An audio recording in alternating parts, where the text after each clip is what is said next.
Hello, innovators. I'm Dustin Miller, PolyInnovator. Today I'm talking with Luke Jamieson, the founder and CEO of PLAYFULLi, an innovative consulting company helping solve for employee engagement, performance, purpose, strategy, and culture through play and gamification. Now, I stole that off of your profile there, so I just wanted to kind of make sure I mentioned that. I was like, you know what? I could make up my own word for that, but I think the way you explained it there was really cool.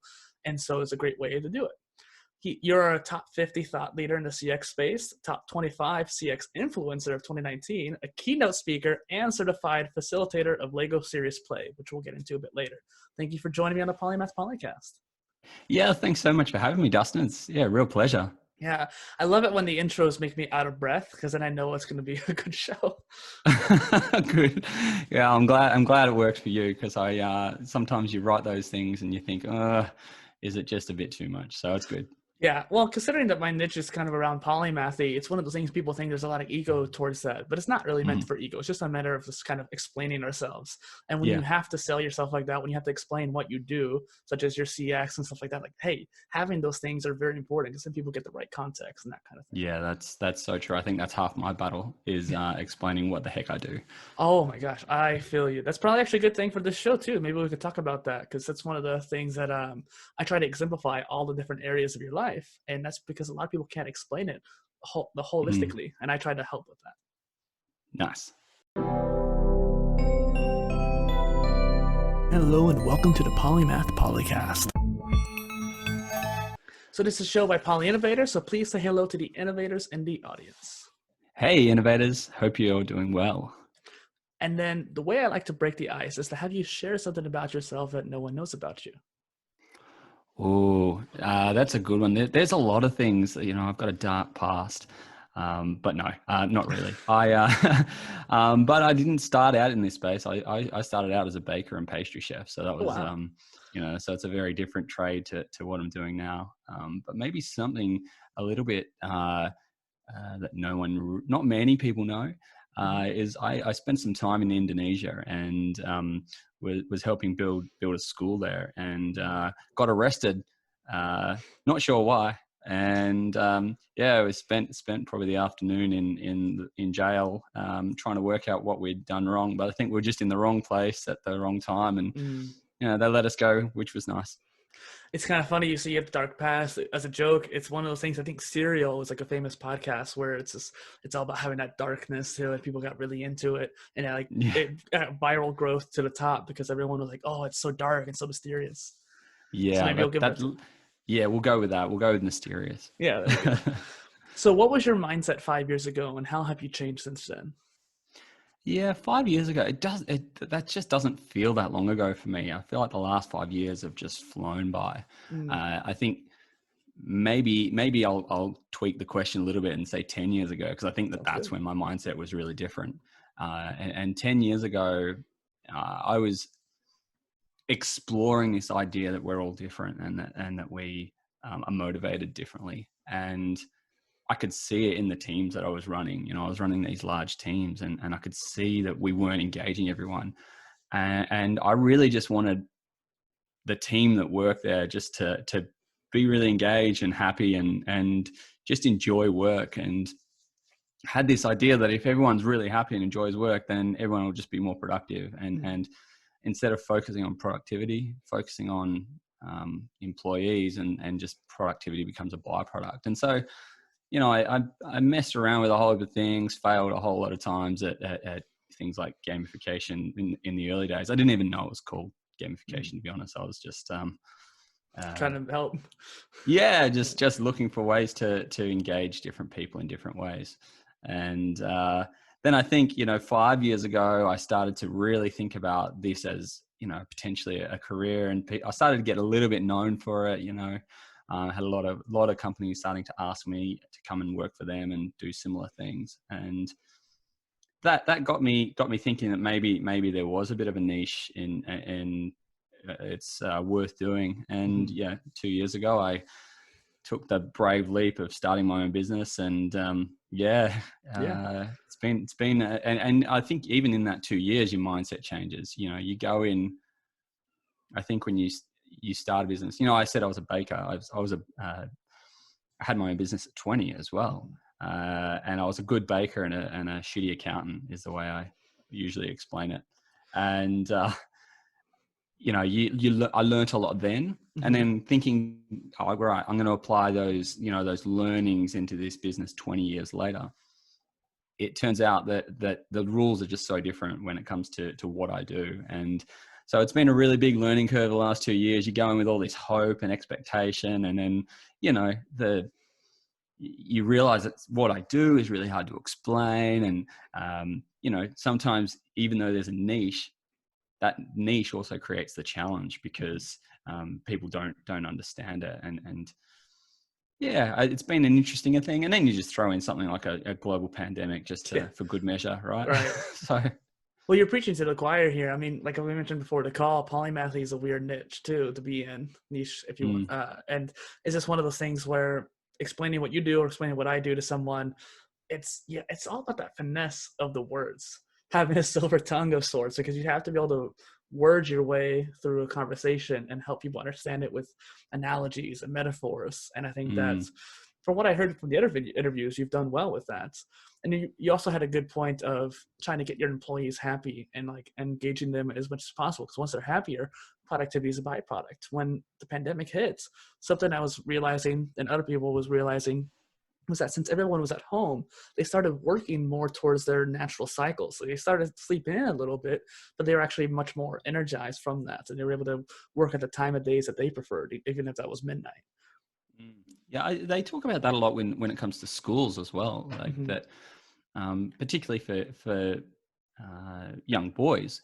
Their body's changing at this sort of rapid pace, and they getting up and going to school and doing this routine, this early morning sort of thing just actually doesn't really work for them. And that, there's this suggestion that maybe that they should be starting school later in the day, just because, it doesn't match with their bodily cycles and things like that. So yeah, that's an interesting point. Yeah. I know that when I was in high school, I could not do anything until at least 10 a.m. I'm still that way, where 10 a.m. is my kind of like wake up time, 10 p.m. as well. But like in school, couldn't do it. Yeah, I was the same. Yeah, it resonated with me when I heard that. And, I think that you have to adapt. I work really early in the morning because I know that that's when I'm really creative. And then during the day, I kind of, it's too easy to be distracted. And then I get into my zone again at night and I can be really, focused. So, I try to work that way, which, when you work for yourself, you can kind of do that, which is great.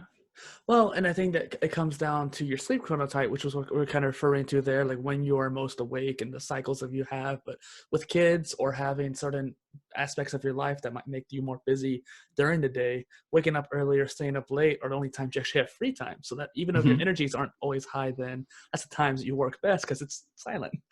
Yeah, exactly. Yeah. Exactly. So digging into the questions here, you founded PLAYFULLi. What inspired that endeavor? Yeah, I kind of touched on it before, but I had struck this chord of being able to work out that that people were motivated differently. And I spent some time developing this profiling tool with the help of a behavioral psychologist. And it was, it became just really evident to me that there was people that were being very motivated from like a really social aspect. There were people that were really motivated by just performing against themselves, setting their own targets, and becoming subject matter experts. And then there was that traditional sort of, motivation to compete against others. And there was a whole heap of others. And this profiling tool essentially came up with 8 different profiles. And when I started that, it was really around just helping me create a design framework for metrics within the organizations that I was working in. And the beautiful thing about the role I had in these corporate environments was that I had the power to decide how we were going to achieve those goals. And so, I started applying this, and then it was really successful. We had huge employee engagement. In the organizations I worked in, the employee engagement went through the roof in the sort of the streams that I was leading. And 250 odd people with single digit attrition, which is really unheard of, particularly in sort of entry level roles.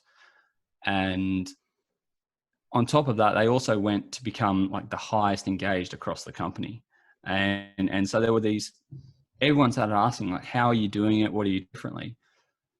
And so I went to a couple of different organizations and applied that same theory and got better at it and tried new things. And at the same time, all this technology started to come into the market as well. So lots of these, we'll call them gamification platforms, but they were just platforms that had gamification elements.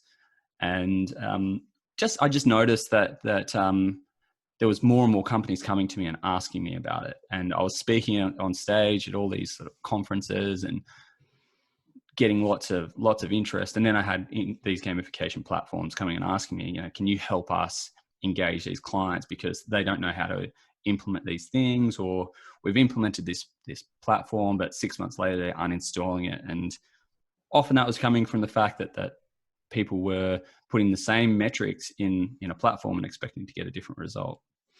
And so it just inspired, I started to really buy into this concept of gamification, but more motivational science, and really started to love it. And I thought, I want to do this beyond just one company at a time. And I want to help educate the world and educate, and think differently. And probably the biggest thing that inspired me was coming across these surveys that have been done by Gallup and Fifth Quadrant and a company, a organization called AusContact here in Australia.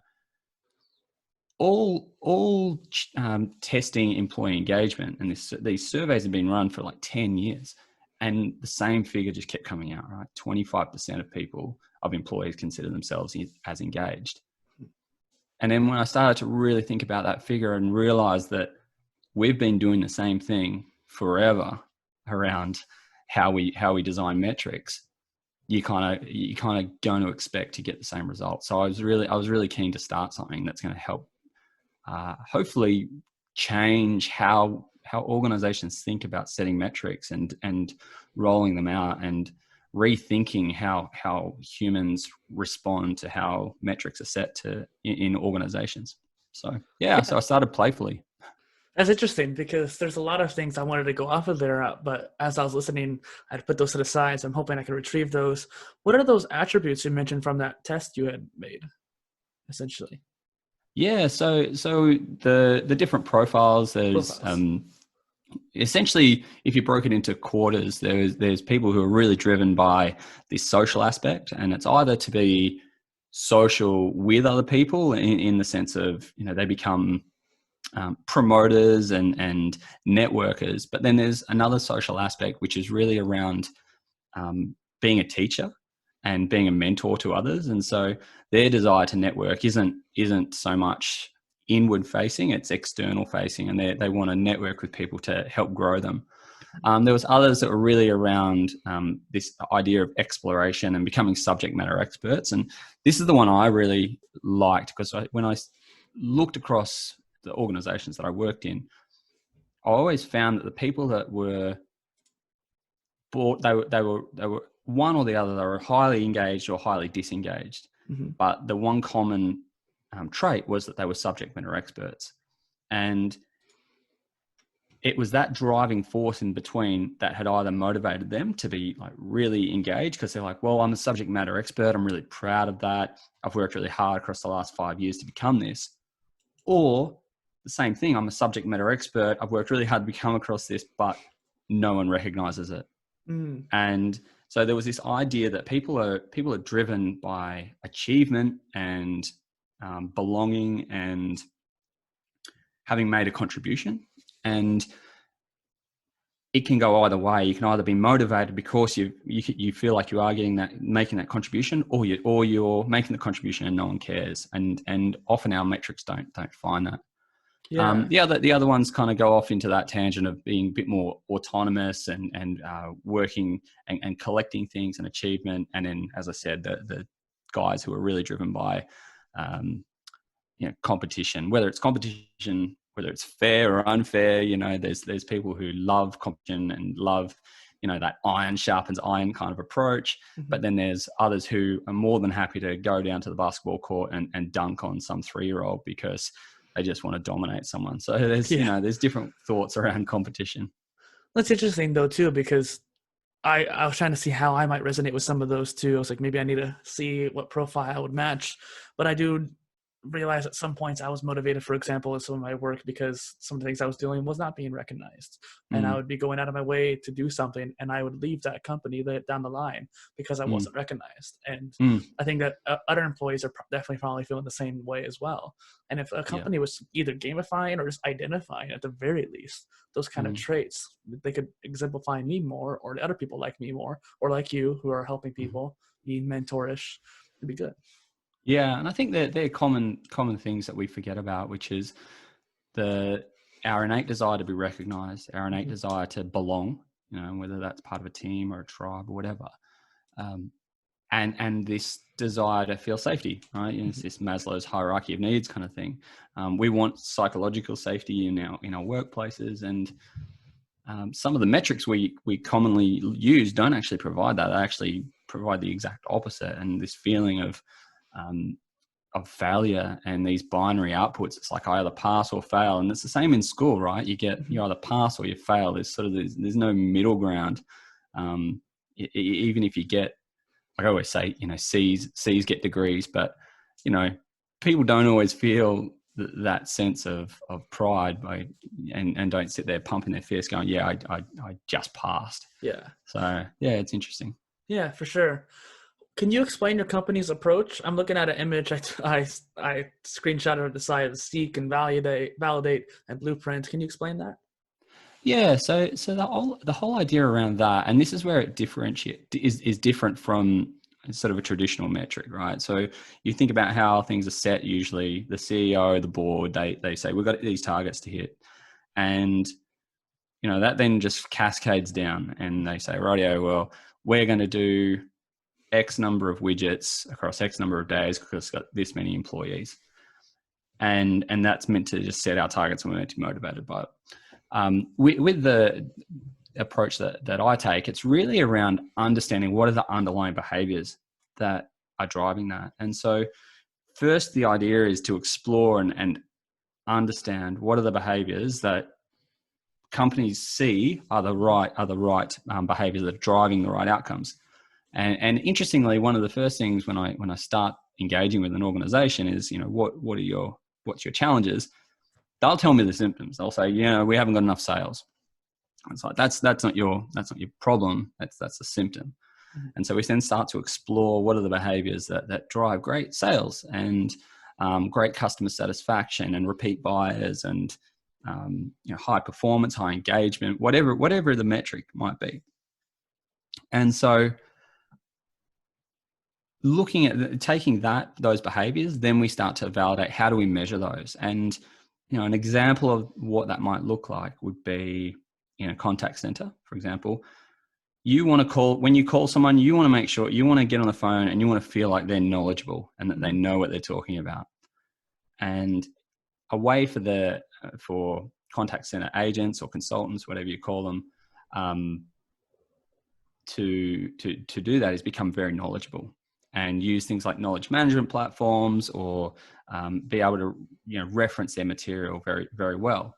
So that's the behavior. So then you start to measure that behavior. Once you understand that, you can then go into this whole idea of blueprinting and using game mechanics to motivate people to do that more and more and more. And the whole idea around gamification for me is not this idea that it's the silver bullet, right? That it's going to make everyone do the things you want them to do. Gamification for me is around continuous progress. You want people to just be progressing. So that not everyone's going to be the best. Not everyone's going to be motivated all the time. Like you can't wake up 365 days a year being motivated. It just doesn't happen. The idea is though to create continuous progress, and that progress then helps people be motivated and move along, even if it's just incremental motivation. Yeah. Then the whole idea is that you test and learn and you launch these things. But where I really love gamification compared to other your traditional way of measuring is that you look at the mechanic, and if the mechanic's working and getting people to take the desired actions, then it's working. After a while, people get tired, don't want to do the same mechanic. You can just change out the mechanic, and then all of a sudden they're doing the behavior again. And whereas in a traditional way, it's just throw more people at it, throw more, do more work, do it faster, do it harder, all those sort of things. Whereas gamification is it doesn't do that. It actually says, let's just change how we apply that and how we motivate people. Yeah. Now, the thing about the profiling tool that I worked on is it's not the same as, say, a Myers-Briggs, if you're familiar with that. It's Myers-Briggs basically says, here's your profiling type, and that's who you are and why you do things, and you're never going to change. Whereas with my profiling tool, it's actually it's just a blueprint or a guide to say, hey, this is what's going to we want to see you change and diversify. So you may actually grow to be all of those profiles over time by using game mechanics. Yeah. It's interesting too, because I teach fitness classes, for example, water aerobics. And a lot of the time I've always been an improvised teacher. I didn't really have much of a structure because I felt that did better at getting people engaged. When I changed it up or throw a curveball at them, that aspect of surprise, or even trying to gamify it. So for example, we do the I Say Brother shout, where they're like raising up their hands in the air and kind of dancing around just for fun. It's not too much exercise, but it would get people moving. And then one day I just decided, let's throw a ball in there to see what happens, and just kind of change things up. And it's interesting how just little tweaks like that helps them get more engaged. And I always say, it's not about big progress. You're not going to make huge jumps, but if you make that 1% each time, you make significant progress over time. Oh, it's so true. It reminds me of learning a language when you said that. It's the same. So when I'm trying to learn a new language, I always try and create these visual aspects. I was trying to learn rice, for example, right? The Spanish for rice is arroz. And so I think, I think of like a big bow and arrow, and in my mind, I'm like picturing this big bow and arrow, and it shoots through the sky and it lands in this big giant bowl, not just a little bowl, like a giant bowl the size of me, full of rice. And you can hear the arrow splat into the rice. And it's those things that then you shouldn't be thinking, like, your part is like, why are you thinking like that? But it's that uncommon, weird thing that then sticks in your mind. And so when I try and learn a language, I'm always picturing these abstract thoughts, because it challenges your brain, it wakes your brain up to go, oh, that's right, and you get this association. And so it's kind of the same with gamification. It's throwing something new that sparks something in the brain. It's not mnemonics, but it's something along those lines for memorization. I can't remember what the term is called, but I know what you're talking about. What you do is something the advanced memorization people do. Yeah, and yeah, that's right. They often do, and they'll do things like categorize it and put it into rooms, because our brains don't categorize things properly, except for our spatial awareness. But we're probably getting off topic with that. It's fine. This show is all about getting meta. It's interesting too. You bring up like spaces that I don't know if it's because I've been in my city for so long, but even with new cities, I can kind of do this where I have like a 3D street view of my entire city that I live in. So I literally in my head can go around the entire city. That's right. And so if you can then associate things with that city, you can memorize so much stuff. So that's a slight sidebar. Yeah. Well, and one more sidebar is the second brain concept over in Silicon Valley, where instead of having a mind palace, you mind dump it into the second brain. So it has an input, like a resonance calendar or some kind of way of organizing your thoughts and ideas and interests. And then over time, it's kind of on a slow burner, and you find a way to put it in output, whether it's writing or podcasts or whatever. You have an output for it. And so it's kind of like the second brain. Yeah. Yeah, that's cool. So you have a Lego Play certification. So what is that for those who are unaware? Yeah, I stumbled across the Lego Serious Play concept. When I was building my business, I wanted to have different approaches to things. So making everything playful. And so if it's, even just doing a strategy day with say an executive team, I wanted that to feel different. And so Lego Serious Play is it uses Lego, But it's uses the Lego to help build concepts. The reason I like it is because I think play creates psychological safety. You know, when you're sitting in a room with an executive, you can often feel very intimidated, and you'll often find people just close up and don't say things because they're worried that they're going to say the wrong thing or someone's going to tell them it's a stupid idea. When you ask someone, hey, I want you to build a representation of a tower with you in it, there's no right or wrong. You know, that tower could be, and I've seen people build, you know, a really traditional tower with a little Lego mini figurine in there and say that's me in a tower. But then I've seen other people build, you know, these really creative offsets, and it's like, oh, the red over here that is off to the right, it represents my emotions, and the green over here represents the fact that I'm really like ecologically friendly and for the environment. And there's no figurine in there. It's just they've used Lego to define who they are through conceptual processes. So you use that, and there's a series of different tasks that you can go through that help you. You know, it's a little bit of systems thinking. It's a little bit of human-centered design, and it's just a really great way. Like Lego has this nostalgia to it, right? Yeah. So everyone knows Lego. You can't go wrong. Like you click bricks together. There's no right or wrong answer to it. And so it creates this beautiful psychological safety. And the other thing that it does is you're also using your hands, and we don't do that enough anymore. You know, I mean, tradies do. They get this, you know, Sparkies. They're out there using their brains and their hands at the same time. And they're actually, you know, they're some of the most engaged jobs. When you start to talk about engagement, they're highly engaged with their work. Whereas in the corporate world, you know, it's so easy not to be engaged because it's all in your head, and we don't do enough play, or we don't use our hands enough. And so, and when you think about, there's this thing called the homunculus man, and it's this really ugly statue of this guy, and he's got this huge, big lips and big hands. And you know, look it up. It's worth it. Just look it up, and you'll get the picture of it. But the whole idea of it is that it's what drives the sensory stuff in our brain, and it's our hands and our mouth, right? And it's like when the first thing babies do is grab stuff and then put it straight into their mouth. You know, it's that first action. By having play, by using our hands to help us do the thinking, it then unlocks a whole lot of sensory stuff in our brain, and it really sticks. So I really like that. I use a couple other tools that really help, like you know, Binnacle, and which is like a board game and things like that to help us strategize. But Lego Serious Play, I find, is just a really fun way, and everyone's always curious. You know, when the minute you mention Lego, everyone's always curious. Yeah. Well, and you mentioned tradies too, or tradesmen, women too. It's one of those things where I was watching a TikTok of all things the other day of a carpenter, or not carpenter, but like, what is the word? Someone who cuts down trees. I can't, arborist, something like that. An arborist. Yeah. So he was in California, and there was this palm tree, super tall. I mean, it was probably at least like 100 feet tall in the air. It's insane. And he had to climb up to the top and cut off the top of it, because it was weighing down too much. It was hanging over the road to the point where it's going to actually like fall on somebody someday.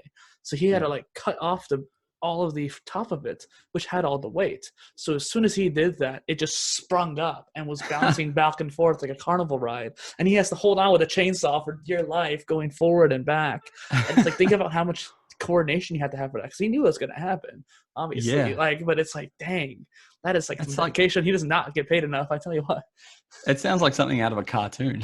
Yeah, it was really cool, actually. And then you mentioned Lego too. So in my closet, I have a whole box of like Legos, specifically Lego Star Wars, because I always was obsessed with making this really unique kind of ship or something like that. That's cool. Yeah. So you know, everyone has a Lego story, right? Even if you don't, you might not be good at building Lego, but it doesn't matter. So that's why I like it. Yeah. How can we focus on the behaviors better then, as companies or just individuals? Well, I think that's the first thing you need to. I would encourage businesses to look at. So when I often get asked that question, like, where do I start when it comes to gamification? I often use Richard Bartle's framework that he's got, his player types, as a really simple example. And he's got the killers, achievers, socializers, and explorers. And I say to explain sort of those 4 profiles, which is nice and simple. Mm-hmm. But then I say to them, if you think about your people, can you put them all in one of those boxes?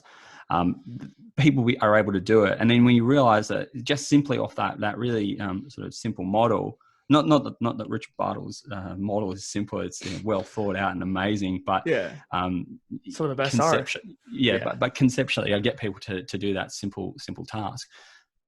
They realize that opens their eyes straight away to the fact that people are motivated differently, and therefore, though, when they're motivated differently, the behaviors that are linked to that motivation are also different.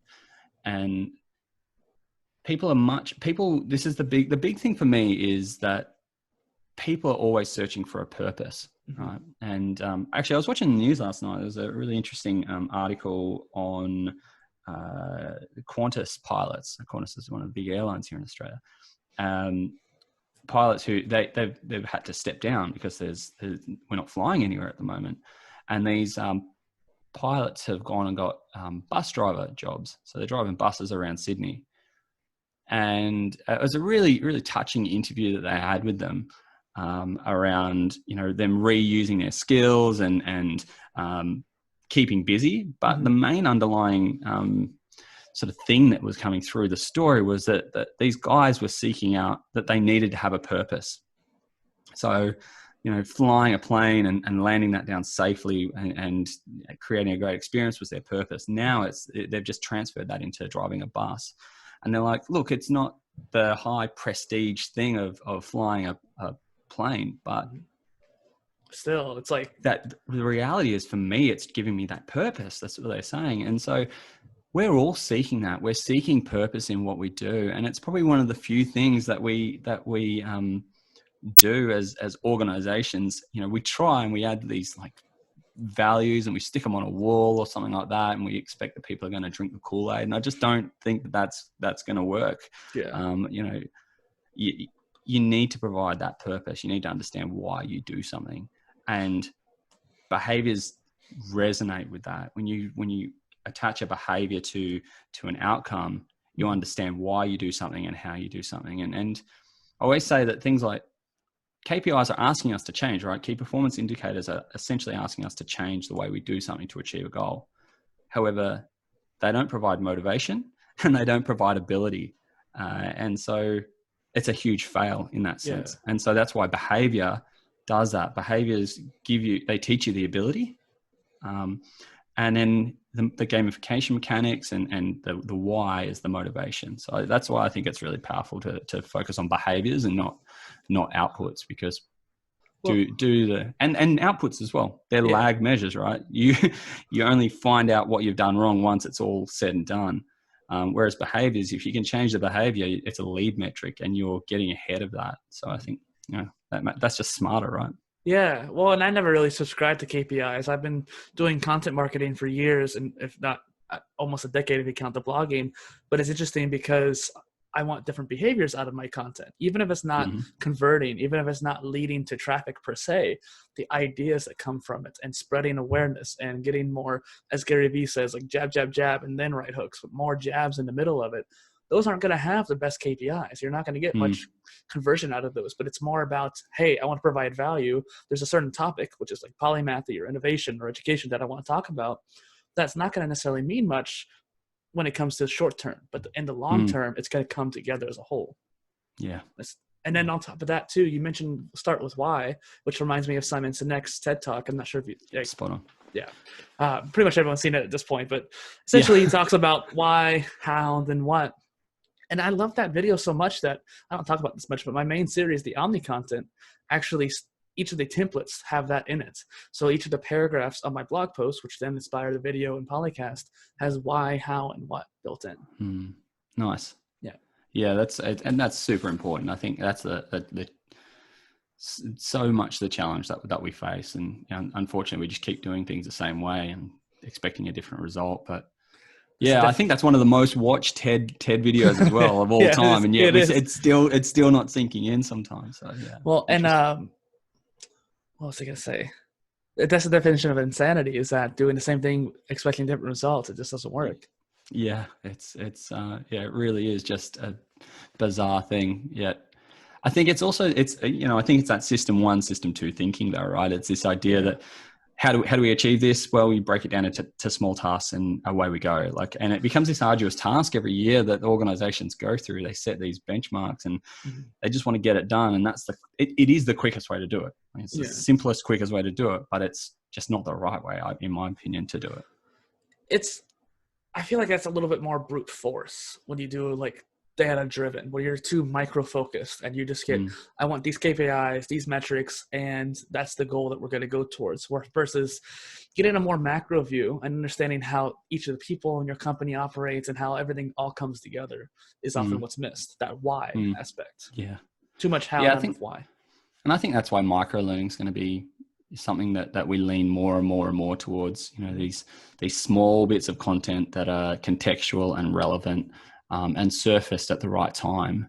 I think that is, that's the way of the future. I think, it might even how universities change to a certain degree might go down that path. I think. Well, that's a whole tangent right there because me and actually the former CEO of edX, Ananta Garwal, he talks about stackable learning or Lego-like learning, where Mm-hmm. different credentials such as micro bachelors or micromasters from edX, for example, are like part degrees. And so it's almost Mm, like breaking up the bachelors into associates, but then you have a second part. Instead of having to go into a bachelor's and do the rest of the 4 years, it's almost like having two different 2-year parts. And same thing for master's degrees. I think it's going to break up even more than that over the years, like you're saying, micro learning. And I mm, think too, this leads down to my modular education platform that I want to make, that I've been working on, is that I want it to be contextual. I want mm, AI or digital mentors to help the students figure out what they might want to learn next. Okay, well, you like this and this, then perhaps you'll like this. Kind of like a Netflix of sorts, but for learning. And mm, I never actually referred to it as that, but having that kind of system in place to where like, hey, you might like this little path. Let's see if let's have a taste of this cookie jar. See if you like it, then you can push it down more. Because that's what college is often about, is experimentation, not necessarily mm. just learning, but understanding what your why is. Because most people don't Yeah. know. Yeah. It's so, and that's a thing, right? I think so many people go through and spend all this money on university and college and come out and don't use it. And, you hear that story over and over and over again. And, same as me, I thought, my family's been blue collar workers since the first fleet kind of thing.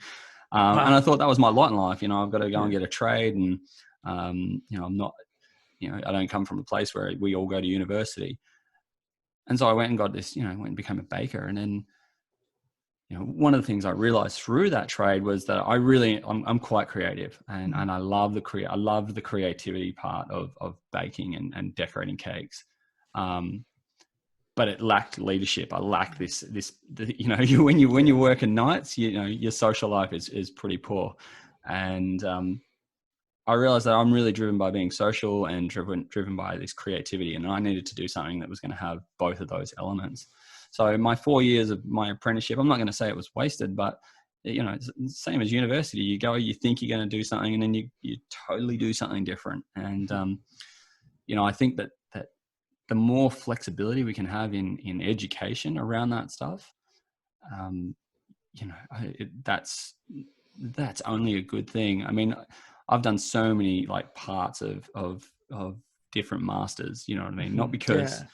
only because I like that particular topic really interested me, and I couldn't get that module in something else. Yeah. That's the If you whole point. mishmash them all together, it's pretty amazing. Well, that's the whole point of the modular degree, is to have all Mm-hmm. these bits and mashes together, because you don't necessarily have to focus on just one subject to have an understanding of that knowledge area, so to speak. If you want to learn, let's say engineering, well, there's going to be science and there's going to be math, there's going to be all these different areas. But if you want to be more, all even expand upon that, you can be and still get a pretty good understanding of engineering. And the one thing you mentioned there too is that these kind of bits and pieces of master's degrees, there's a UQX, University of Queensland Online. They make a lot of Micromasters for edX. And out of all of the 120 Micromasters I think are on the platform, the four University of Queensland were the ones that interested me the most, like innovation, corporate innovation is what it was, and sustainability and innovation entrepreneurship, something like that. And those are all the ones that I really was wanting. And I actually reached out to the university and they're like, hey, if I took all four of these Micromasters, could I just combine that into a degree and just call it a day?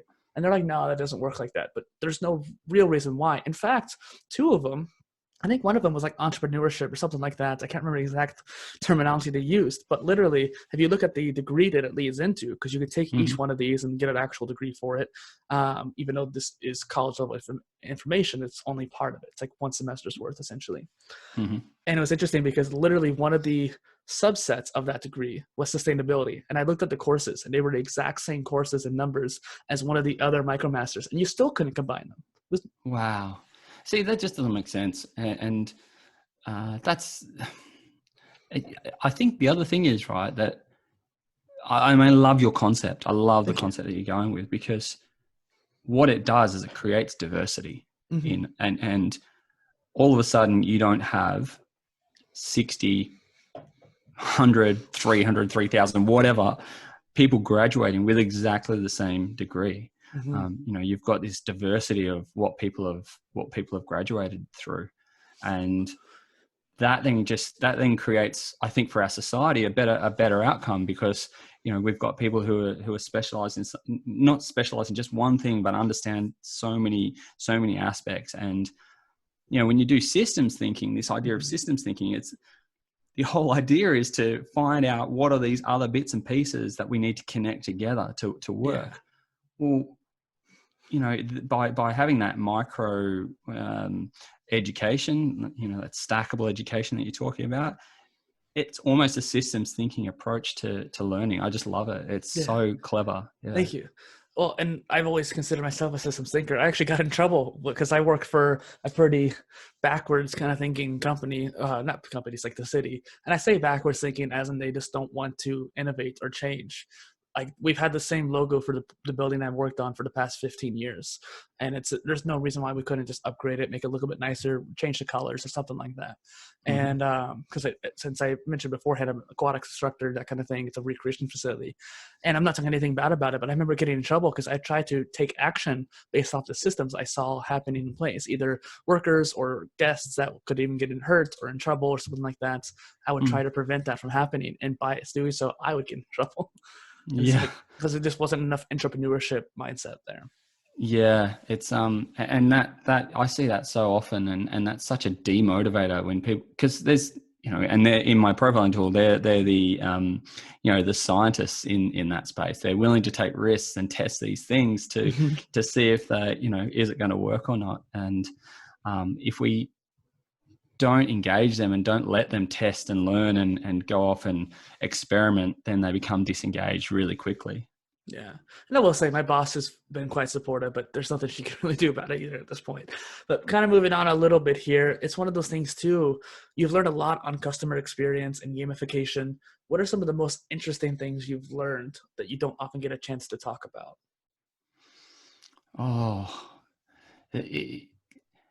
It's probably that I won't say that I don't get to talk about it, but it's something that I think is super important. So I want to say it again, and that is, I'll say this: the customer experience industry has grown significantly, and I think back 10 years ago, and there was no such role as the chief customer officer, and there wasn't a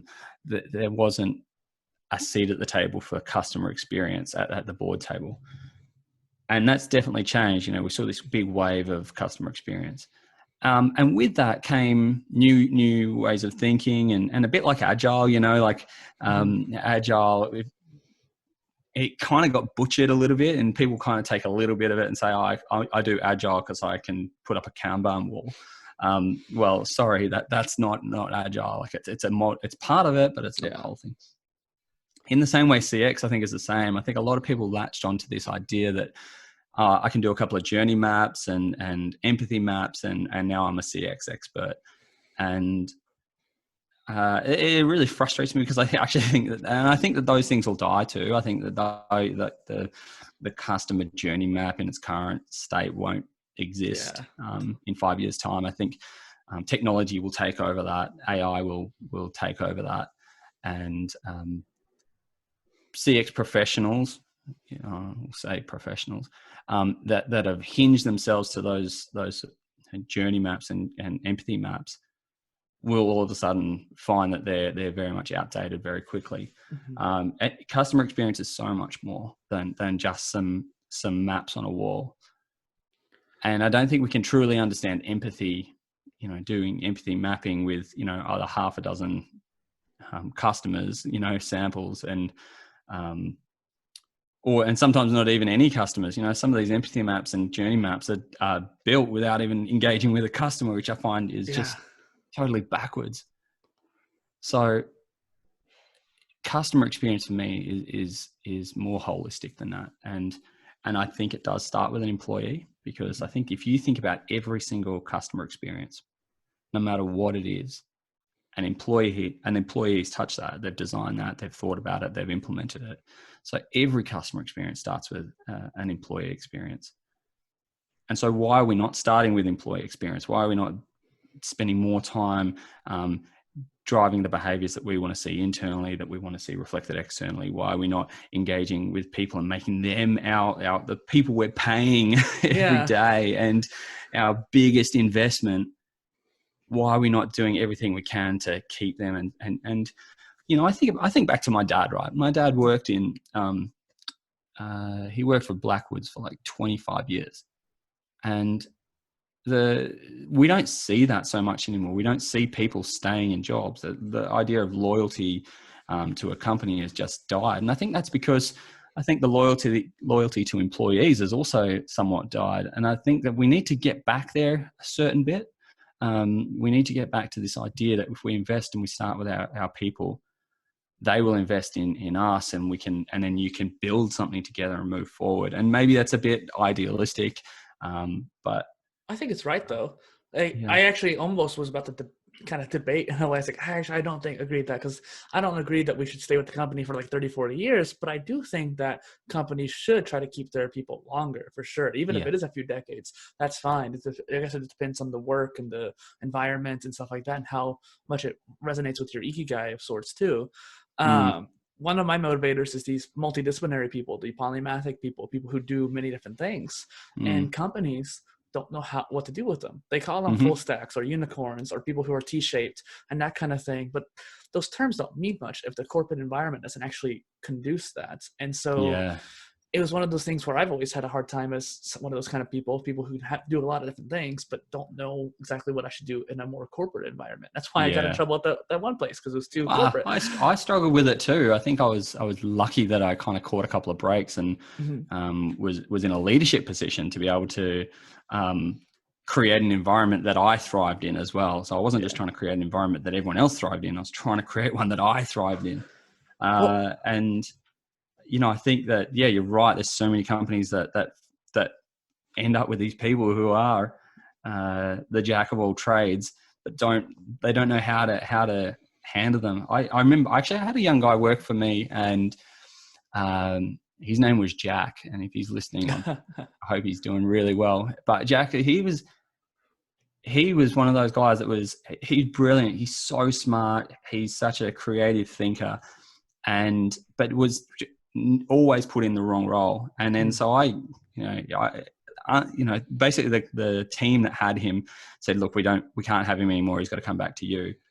I didn't have a role, so I just said, all right, well, you just do whatever you want to do. I'm not going to create a role. We're not going to call it anything. I'm just going to there's a desk for you, and you just do whatever you think is going to help our organization.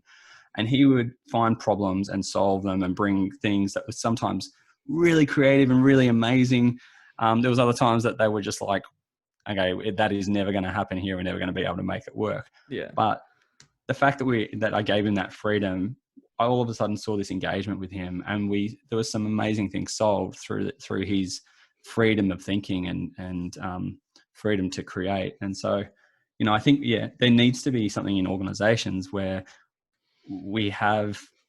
there is no title. There Uh-huh. is no job to be done, because there's always people will find stuff to do. Good people will find problems Yeah. to solve, right? And we need to just have a bit more flexibility in that space. Well, it makes me think of like specialists are good. That's why, like, in the Industrial Revolution, they wanted to make specialists. That's why education was made the way, and the whole 9 to 5 kind of thing, so it could be cogs and the wheel, so to speak.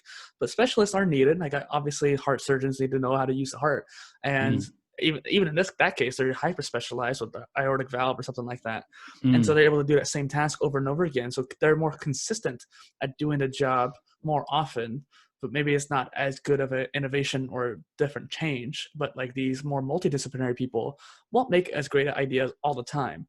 Maybe half their ideas might be crap, but the other half are way more powerful than the traditional specialists would come up with. Yeah. So and you're right. I think we definitely need that mix, and I think that's one of the things my profiling tool shows is there's people that want to specialize and become subject matter experts, Mm-hmm. but then there's people that just want to learn everything and grow, and they've got this thirst for learning, and they'll Yeah. want to learn everything. It's like, okay, so why is grass green? Oh, I've got to go find that out. It's this almost like this childlike enthusiasm for learning. So we tend to discourage that, I think. Mm-hmm. And I think that there's definitely an element that we need to embrace that more. Yeah. One of my old managers, in fact, this was a job that I left on bad terms because I wasn't happy with them. But I remember being a cashier there, and as a front of the store, I would end up being the person who talked to everybody. Like you said, the employee who has a hand on each person's experience. I was the one, literally, the first thing that people would see as like people come in. I was the face of the store, and someone else was trying to tell me how the manager was the face of the store. Who this manager was not the good one. He was the one that was hiding in the back all the time and wouldn't do stuff. And it's interesting how that dynamic played. But the manager we had before him was really good at engaging with people.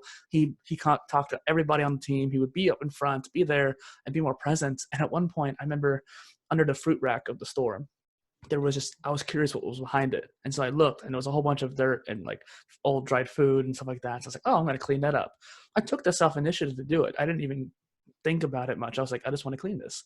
Yeah. And no one had cleaned it for a long time. It was a big deal actually to some other people. And I was like, oh, I didn't even realize. But it was because I was curious about that and wanted to do it. And that old manager gave me praise for it. The new one would not in that case. Wow. Yeah, I think that's a lesson for managers, right? Around their job isn't to be poring over spreadsheets. Their job is to be finding ways to thank people and to encourage them to do more things that they think are great behaviors. Yeah. That's, I just thought it'd be a good man, example for what you were saying too, having that employee centric. Yeah. Spot on. I think we just need to have that focus back more and more. And I think COVID's definitely helped with that to a certain degree. I think everyone's been like, well, how do we make sure that people are still happy when they're working at home? It's like all these things that we should have been doing when they were in the office. Now we're really trying to push to get it done while everyone's working from home because we're worried about them. I think it's catapulted that thought, which is really good. Yeah. Kind of moving on a little bit here. Innovation is a big part of both of our endeavors. What are some of the things you hope to innovate over the next coming years? Yeah, I think with PLAYFULLi, there's a I try to focus on the things that are not the core of the business, and then how do we bolt onto the things that are within the core of the business and help with those things. I'm working at the moment on something a little bit left of center on that space, but still outside the core around a recruitment app, and I'm building a recruitment app that is using voice analytics and gamification, but it's creating tribes essentially, so that it's this idea. The idea is that when creating these tribes that companies can then pick from. So a bit like what we were talking about before, these people who are hungry to learn. There's so many people that are willing to go in and learn about something and become experts at something before they're even employed with someone. They're just interested in it. Mm-hmm. And how good would it be if we could find those people and put them in jobs that they were passionate about? Yeah. And so the idea will be that companies will release content and learning into the platform so that anyone can come and and learn those things and become an expert within their products, and they're not even working for them. But then it allows organizations to go, wow, like that person's so passionate, they're willing to learn our product and promote our product, and let's get them on board, and so the idea is the idea, and we're going to pitch this sometime later on this year, but you'll be able to find product experts or people who are your social champions or marketers, before they're even employed with you. So it's a different way of thinking about how we onboard people, and again, using some gamification to drive some of that learning and engagement. Well, it seems like actually just kind of riffing off that, my modular platform, my education platform I want to make would be the learning aspect, but I wonder how that could actually connect to what you're doing too. It seems interesting how they could learn on mine too, but then also learn about the company specifically, what the knowledge they already have with yours. It's like almost that's ideal, right? So it's this idea of having real world application in the things that you're learning about. So you might be interested in systems thinking, and so they'll have a whole, but maybe companies will put problems up to be solved or modules that you have to learn about that are going to help you be the right fit for that team. And then all of a sudden, if you're successful through that process because you want to learn, you also get yourself a job at the end of it. And I don't know, just a different way of thinking about onboarding. Well, this is kind of similar, not necessarily the onboarding process and learning the skills, but it's more about proving your skills. There's a website called crash.co, and it's kind of like an alternative to LinkedIn or Indeed, where if you have a job that you want, you can pitch that company with a video showing them that, hey, here's a problem you're needing to solve. I noticed this. I can help you with it. And they actually solve the problem on Excel or whatever tool they're using in the video. And it's a much more powerful application versus just sending in your CV or something like that. Yeah. And so it's kind of interesting how that's kind of another quick way of getting in, so to speak. Yeah. I think it's a cool way of doing it. You get to see someone, in their element, and I think that's kind of cool. One more thing you made me think of was Linus Tech Tips. He's one of my favorite YouTubers. He actually, when his first company, when he was like a teenager, he actually loved the company NCIX, which was kind of like Newegg or a computer company for parts and various different technology. And he loved it so much. He was such a techie and nerd about it, about the company specifically too, that he would be on the forums helping people and being like a sales rep, essentially. Like, oh, you would like this product, just because he just wanted to help people and he loved the products, he loved the company. And eventually he started working for him. And I think they saw that and hired him off of that. Yeah, I think Salesforce probably has a similar sort of approach. They've got their Salesforce accreditation, and you can go through their Trailblazer side of things. So it's this idea that you become a brand advocate and expert before you've even worked for someone. So yeah, that's cool. Do it on scale. Yeah. So something I ask all my guests is, what is a polymath to you? It's I've only recently discovered this word, and that's great because I've always described myself as a jack of all trades, and I think that idea of jack of all trades, because the second half of that is master of none. Actually, that's only the middle half. So not to interject for the answer, but please. Jack of all trades, master of none, but also sometimes better than a master of one is the full phrase. Oh, wow. I didn't, well, there you go. I've learned something new. Yeah. But yeah, this whole idea, this jack of all trades, it doesn't have a great ring to it. So this idea of being a polymath, I was like, man, that's my new superpower. This idea that, and it makes, for me, it almost, when I sort of read about it, I was like, it was almost this sort of, moment for me of learning like who I am. It was a real moment for me. Of just going, wow, like this thing's normal. Like my approach to things is normal. My hunger for learning everything is normal, and by understanding the broader tech context of everything, I can have deeper insights into everybody's problem. So that's always been my approach, is to learn enough about everything that I can hold a conversation and talk about it with enough authority that I'm not making it up, right? Yeah. And to be able to see that the problem here also has, there's a solution over here, and bringing them together. And I feel like that's very much what I do. Is I'm a connector of people, and a connector of, I connect organizations with platforms, so that that's the right solution for you. I'm very big on making sure I select the right platform for someone and introduce them to the right platform, and do that in such a way that it's not trying to set up an RFI or an RFP for someone where it's like, yeah, here's your 3 that you're going to select. It's actually saying, no, let's not waste all that time, effort, and money on something that I know very well, and I know that this solution is the right one for you. And that way I can do that in such a way that I feel like I'm being ethical as well. And I like this idea, the polymath. I don't know if I really answered that Oh no, I love it specifically, but it's not for me, it was actually a really touching moment when I read that.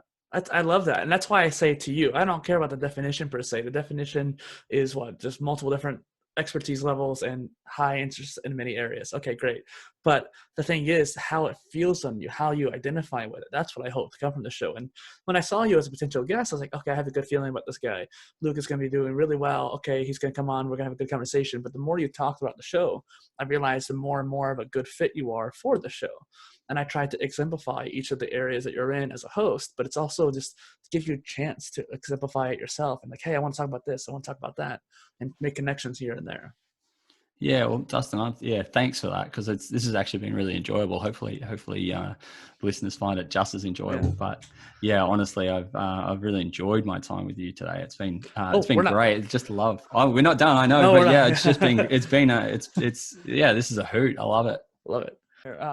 Where do you hope to take PLAYFULLi? Wow. Look, I would love to see it grow. Like I really love my brand. I think when it is my baby. It is like it's a relationship, and in the first year that I was in this business, like it was really hard. Like I found it really hard. I made some, I won't say they weren't wrong steps, but you see opportunities present themselves, and you're so eager to get going that you'll take anything. And then realizing that maybe had I been more selective and paced myself better, I would have found the right opportunity instead of just an opportunity. And I remember when I was after about the first year, which is always the toughest, I was like, do I really want to keep doing this? Like, yeah. And when you work for yourself, you don't always have a team to bounce stuff off, and you can get a little bit isolated and lonely. And then, as I say, throw in the pandemic to make it even more isolated. I'm in that position now, so I get you. So, it is like, and I define starting a business as like starting a relationship. And but as that time has passed, and I've focused on investing more into this business and really having a bit more clear definition of what I want to do and where I want to grow. I've realized that it's not the abusive relationship I felt like it was maybe a year ago. It's a really healthy relationship. And now, so where do I want to see it grow? Look, I want to see PLAYFULLi expand into other things. As I said, I've got this recruitment app piece also ticking along, and it's not so much about.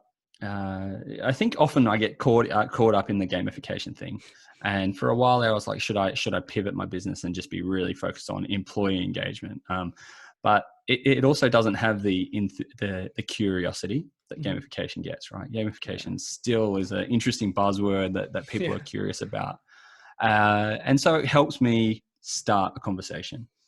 Do I purely do gamification? No. And I think PLAYFULLi will grow into this business that helps solve for, the things that you mentioned before, helping solve for progress, for purpose, for creativity, and solving for strategy and challenges and problems for organizations in a creative and playful way.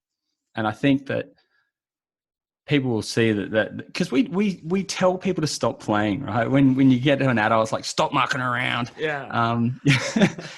And yet play is actually so good for us. It releases so many good things in our brain, and it helps us be creative, and it helps us solve differently.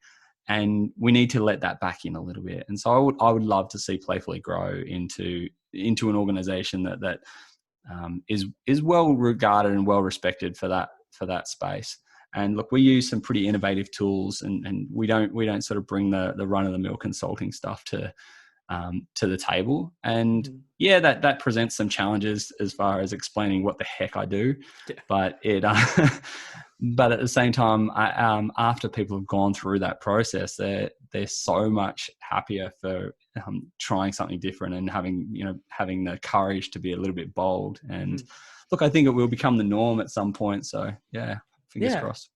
Well, and I think the longer you do it too, the more concise you'll be with certain ways of explaining that kind of thing. And man, I talk the legs off a chair, which is one of the challenges I face. Yeah, same. It's one of those things where if I try to explain PolyInnovator, there's so many different aspects behind it. People always get confused. I'm like, God, dang it, I need to make this more concise.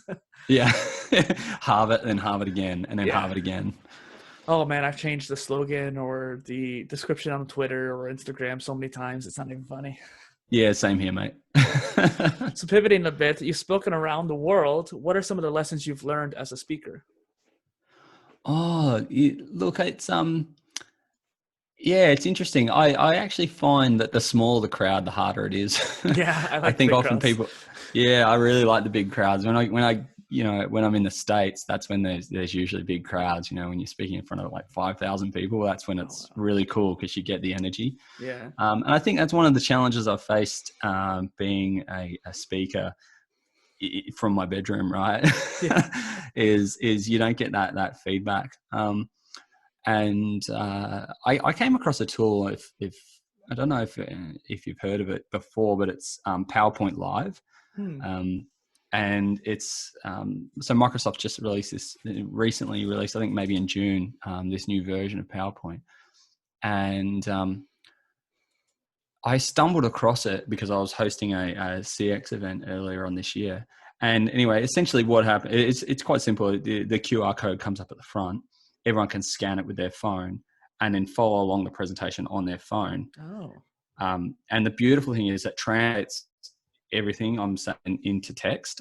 And it can also translate it into, I think, about 7 or 8 different languages at like real-time translation. But then the coolest thing for me, and this was the only reason I really got into it, was the fact that the audience can give you real-time feedback. So they can hit these emojis on their phone, and I'm seeing that come up on the presentation real time. So all of a sudden it gives you that energy, or you get the little angry emojis. Well, I didn't get any angry emojis, but I did get a lot of that curious emoji where he's like got the thumb and finger under. Yeah. So, but that's good because then it's like, okay, I'm getting lots of these curious emojis. Maybe I need to pause and dig into that part a little bit. Yeah, let's dig into the weeds a little bit, right? And so, yeah, really cool piece of tech. I think great little innovation. I should be getting paid from Microsoft the amount I've plugged that. But look, I think speaking around the world is you just got to be yourself. I think for a long time, I think I said to you, I grew up in a very blue collar family, and I think when you get into like a corporate world and white collar, there's sort of this expectation that you speak a certain way and that you act a certain way. And for a long time, I put that front on. And, I had this moment in my life where I realized that I probably just wasn't being authentic. And I decided to just be myself. And it was, oh man, I swear that's like some Disney reference, right? Be yourself. Yeah. But the reality was like it was this moment of like I just need to be me, and so I don't put on the professional voice, and I sometimes drop the occasional cuss word while I'm talking, but I'm always me, and I've always found that when I'm me and I speak with passion and just speak my mind, and that's when audiences engage the most, and it's refreshing, And look, this is nothing against, say, a TEDx talk, but I just don't think I could ever, or a TED talk, I don't think I could ever get up and I shouldn't say I can't. I could do it, but It'd be hard. they're It'd be so challenging. rehearsed. Yeah. Yeah, they're so like they're always the same. My favorite TED talk is the how to do a TED talk. I don't know if you've ever seen that one. And he basically does a TED talk on nothing. Oh. And it's hilarious. And it's exactly, he basically explains the format of a TED talk. Going off on a tangent a little bit, but the reality is, I think if I'm just be yourself, it's the most refreshing thing. If you just stick to a script and stick to this exact format of that everyone speaks, then you don't get the cut through, and people don't realize the passion. And that's what people want. They want to hear passion. They want to hear purpose, right? Yeah. And so I'm just me, and I'm not ashamed of it, and don't ask for forgiveness. Well, that's why I don't filter out my guests. Like if you want to go on a tangent, I'm like, go for it. Let's do it. Let's hear it. Yeah. And then the same thing goes for like curse words. Like I've always tried to not curse on the show. I think I've cursed a couple times, but I'm kind of a cursor in real life. And it's just one of those things. If my guests curse, so be it. I'm not going to probably mark this as explicit. No, I don't care. Yeah, sorry, we have to put the little E next to it, right? I think I was supposed to, but I asked my podcast host if I should like put explicit on the podcast episodes where like people cursed. Honestly, I've lost track of how many of them are like that, but I haven't gotten in trouble for it, so I'm not gonna do anything about it. Hey, it's natural. Fingers crossed. Yeah, nice. It's one of those things too where I was a gamer growing up, so I cursed a lot of the games when I got mad. And I was gonna ask you too. We kind of talked a little bit about this beforehand, where I had an experience with my game. Are you much of a gamer? Yeah, look, I used to be, and I've got 3 kids now, and so that takes up a lot of my time, which I would have happily spent gaming. And trust me, I remember when Red Dead Redemption first came out. The first or second? I took the first one. Okay. I took the week off work just so I could play that. Right, so I was keen. And that wouldn't be the first time I've done that for a game. So I've definitely invested some serious amount of time playing games. I just play a lot less these days. More just the where you can. I am loving right now. I'm loving Lego Brawl on the iPhone. That's just awesome. But yeah, I've been playing a lot. I've been sort of reminiscing and playing a bit of Portal 2 with my mates. And God, that's a good game. Like it's really the way they thought about that is just, it really is mind boggling. It's when you just think about it, how they've done it. It's so well done. It's a great game. It's interesting too, because I don't know if I've ever taken off like a amount of time to play a game, but I would always just stay up late anyways. And even if it meant consequences the next day, not have enough sleep. I remember at one point I played Fallout 3 for 9 hours straight, which I don't know how I did that, but 9 hours straight. It was so long that my Xbox overheated and shut down. Wow. And I hadn't saved for a while either, so that really sucked. But it was crazy. It's like it was just one of those things where like once you get into something, you like I binge it and then I quit for a while. Yeah, I think look, it's a common question. It's like, what's your favorite game when I'm speaking? Because they automatically assume that because I'm big into gamification, I'm also a big gamer. And I think that's probably what. No, but I think it is one of the common misconceptions, and I think that's one of the challenges is trying to convince execs that you're not trying to get everyone to play a game while they're working. Yeah. So yeah, but no, gamification, its roots are from games, and understanding game mechanics, and Diablo is probably the best for that, right? Like that is a game that you can keep playing for so long that it's just a time suck, because you're like, oh, I'll just wait for the next magic drop. Oh, I'll just wait for the next level. Oh, I'll just level up. Oh, the next boss fight. There's always something just to keep you going. So. Well, speaking of Diablo, actually, Diablo 2, I swear, is one of those games I can never stop playing. As soon as I get it, I have to not have it installed so that I don't play it. It's one of those games too where I spent so much time where I'd like, okay, I love all these different skill trees, and playing games all throughout my life. This leads me to that next question actually pretty well, is that all these games, especially nowadays, these AAA games, are putting skill trees in there. But back in the day, like Diablo 2, where skill trees actually meant something, it was more permanent of a choice. Nowadays, it's kind of like, okay, well, you have this different pathways you can go down. You basically get all of them by the end of it. I'd like to take that idea and help apply it towards learning. So where we are now with MOOCs is that it's a linear module. We have or linear course where you go modular after module after module, and it gets kind of boring. Sometimes people don't complete them. In fact, only 4% of people actually complete their courses. It's insane. There's no reason why we shouldn't have more than that. And so offering no choice, but I wanted to take the concept from gaming of skill trees and apply that to learning. So this whole skill tree based learning approach gives the learner options. So if you have like Spider-Man, for example, and you want to learn how to web swing, and then you have the chemistry aspect, which is like how you make your weapons or something like that. And then you have combat. So web swinging, combat, and chemistry, those are 3 different areas that you need to be Spider-Man.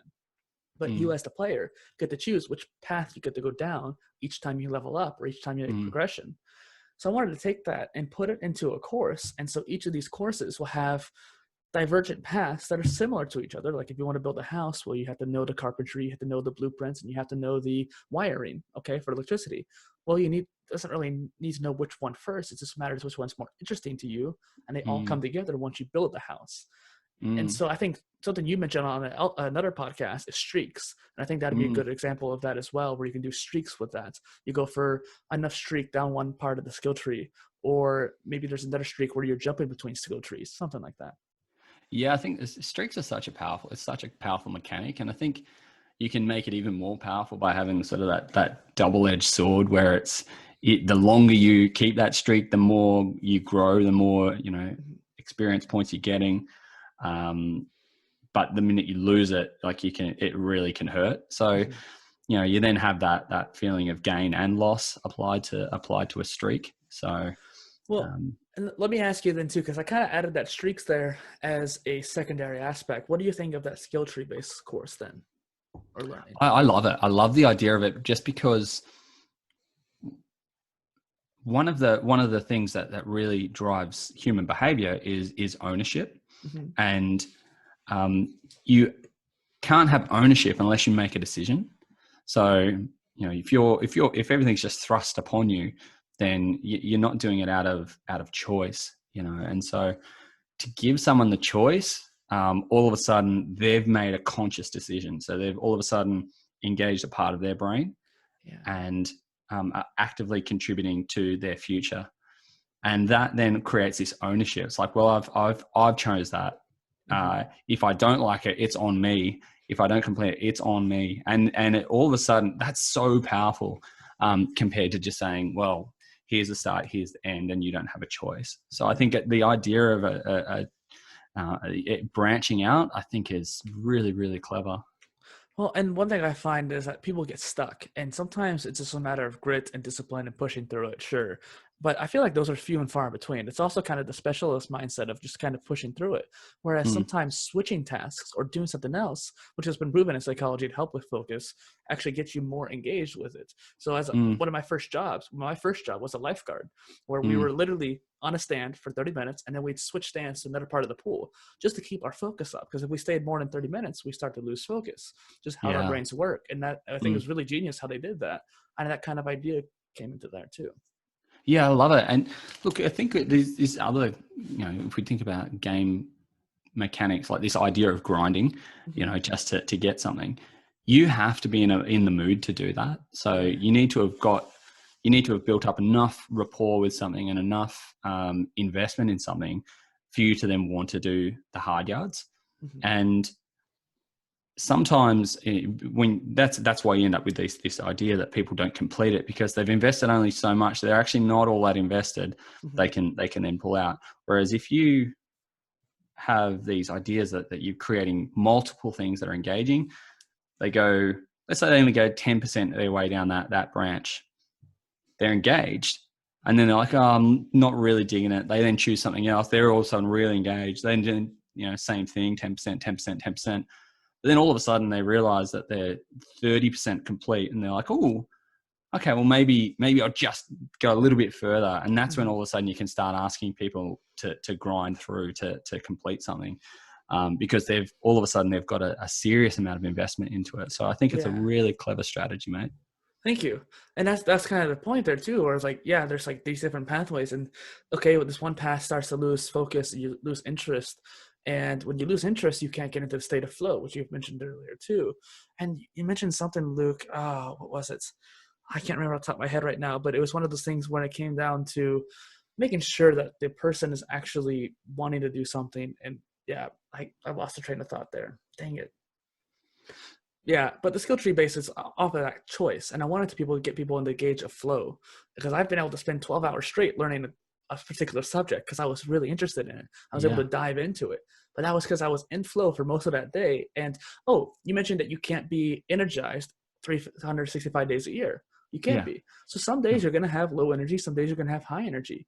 And if it's less effort to go learn the entry level stuff or something else, well, then on the low energy days you can go do that. And then the higher energy days, you can go down the path that's a little bit harder. Yeah, spot on. Yeah, spot on. And just being able to nudge someone to come back to that every now and then is that's just probably just the important thing around branching. Because I think if you got too many branches, then all of a sudden people forget where they were at with some of it. So yeah, a little nudge here and there is also a good little tip. Yeah.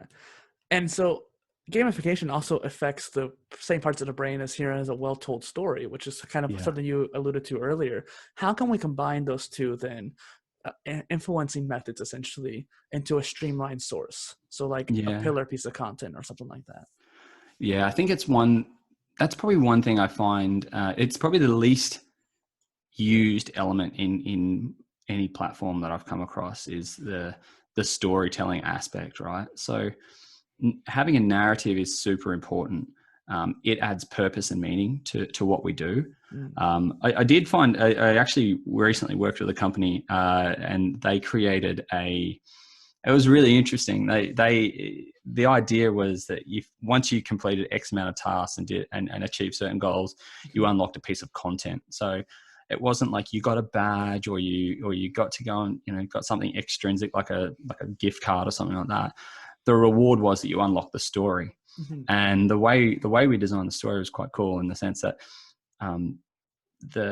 we filmed the content, and each department and each area filmed their own piece of content and then had to keep quiet about it.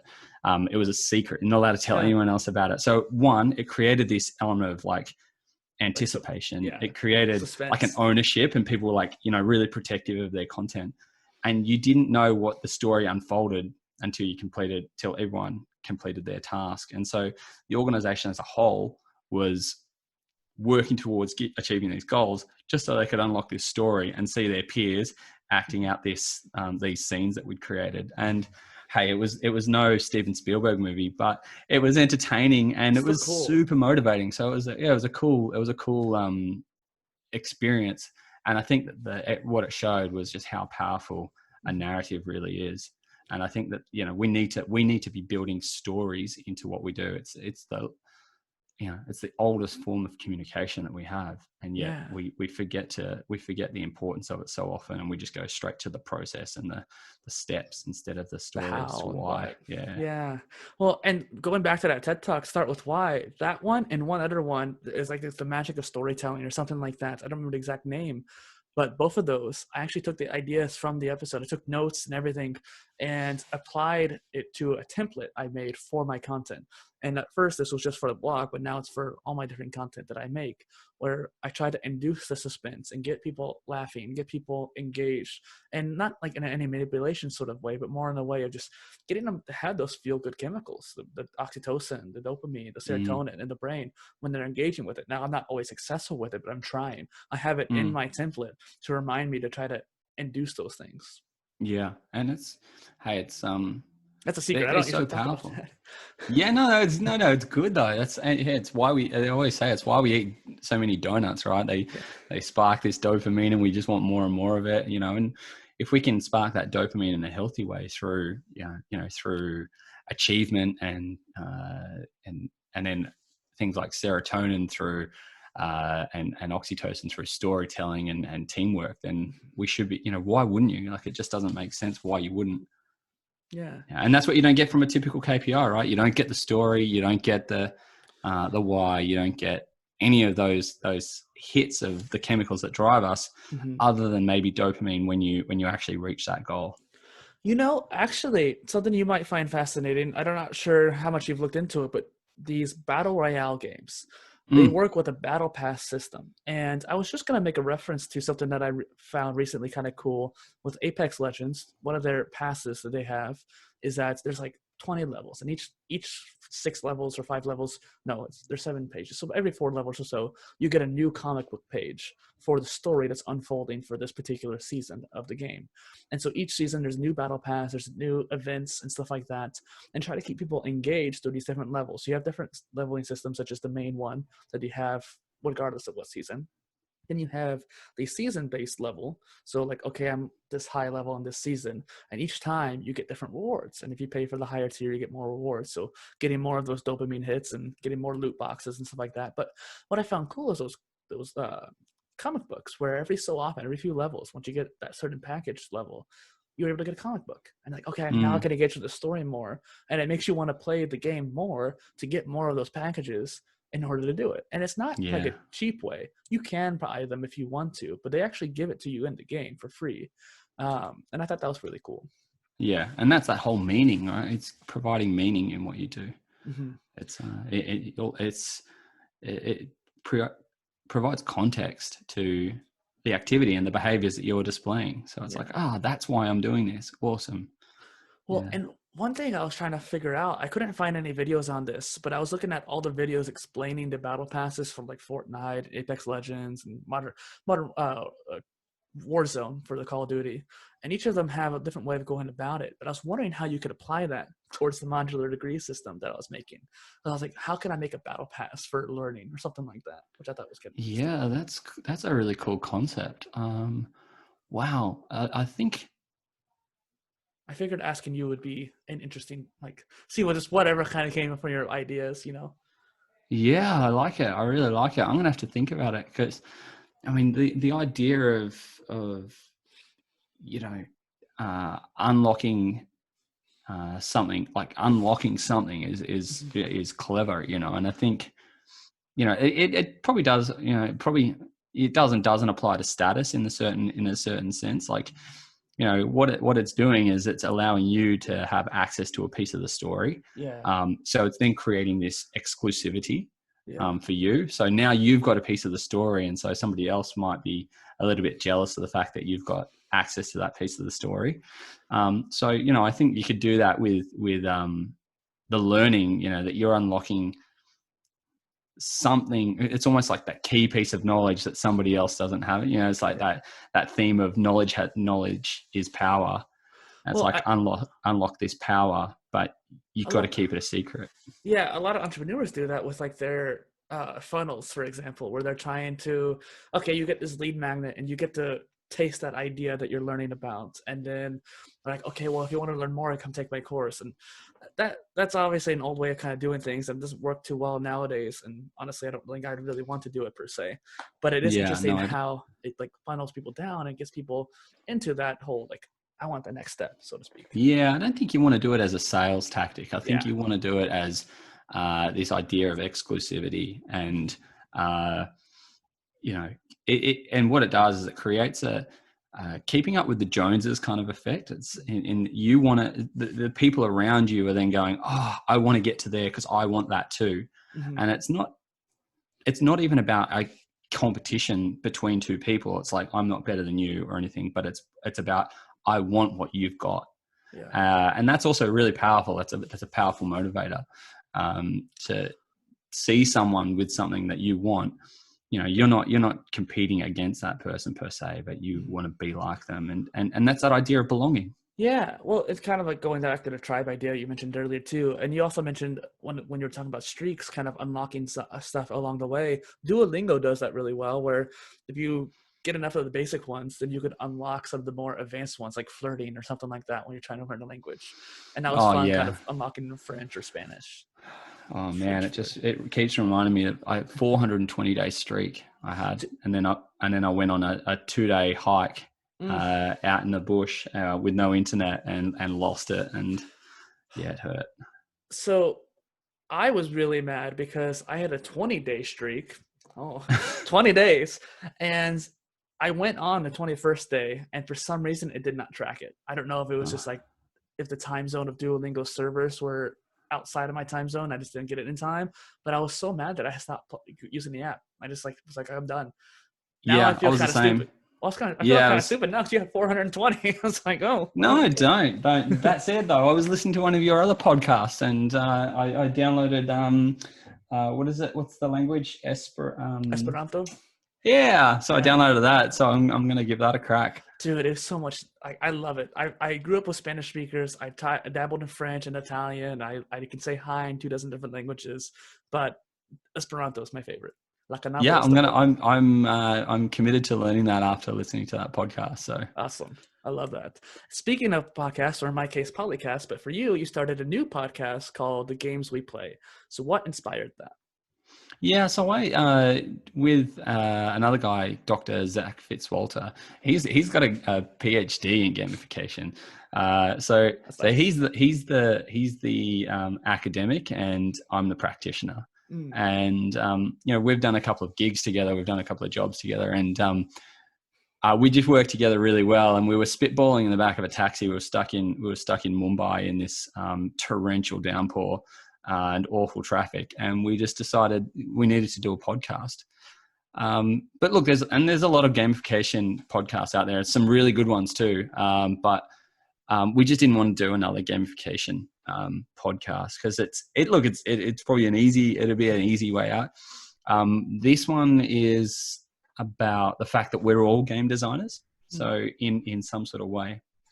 And so, look, it's been a long project because finding people to be on the podcast is not as easy as we thought, because the idea is that we create games in everyday life. And so we're looking for examples of where people have created a game to help ease the mental burden or to encourage someone to do something. And so we've got this whole set of seasons that we're gonna release. One's around like school kids and what they've done in the playground to create games to encourage things. Teachers, tradies, hospitality workers, and getting this idea of these themes around how people have gamified their everyday lives. And so and then we explore the game mechanics in that and why it works and how that could be applied on scale. That's interesting. Just one idea is that my personal training client, sometimes I want him to do high reps because I want him to do the exercise really well. Practice makes perfect, but also too, sometimes doing high reps will just get you stronger that way. And so sometimes I'll go a little above and beyond. So instead of 50, it'll be like 60. He's like, oh, I don't want to do all that. Well, okay, let's play rock, paper, scissors for it. And then if you win, we'll do less reps. If I win, you do more reps. And it gamifies that. He's like, okay, let's do it. Yeah, nice. So see, that's the thing, right? That's adding that element of risk, risk in there, and that's why things like poker machines are so addictive, because risk actually drives us to. It's really important to add risk into gamification. So you kind of already answered my next question of where do you want to take it, but it kind of makes me think too why it might be hard for you to find guests, because we matched on Matchmaker. Have you had any good luck with that?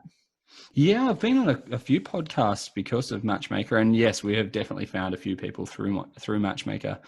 But we're kind of trying to. The thing is, we are trying to get the like everyday people, I suppose, in that sense. And so, we're not after a particular demographic. And I think when you've got a podcast that's really specific about a topic, it attracts people that are interested in that, and that makes guests a lot easier. When you're trying to gain everybody from around the world and just everyday people, it proves a little bit more challenging. So, but I think once we're ready to we want to make sure we've got enough content that we can launch a whole season, and then when we're ready to go, it's and the episodes we've done are quite fun, and they've come up quite nicely. So we're looking forward to releasing that. Yeah, I listened to the pilot. It was cool. I was like, where's the more episodes? Yeah. Well, and I resonate with you. I think your particular ideal guest is actually harder than what I would look for mine. So I empathize with that. But I do kind of look for a more generalized audience because I want multidisciplinary people.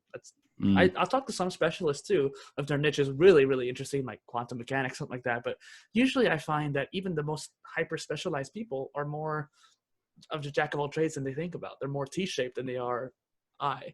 And so I Yeah. think it's interesting how just trying to find the right terms like jack of all trades, polymath, multi-potentialite. Maybe that might be a good way for you to find people too, is just find the kind of terms that you're looking for, gamify or something like that. Yeah, that's true. Yeah, but Matchmaker's that's a great site, man. What a great idea.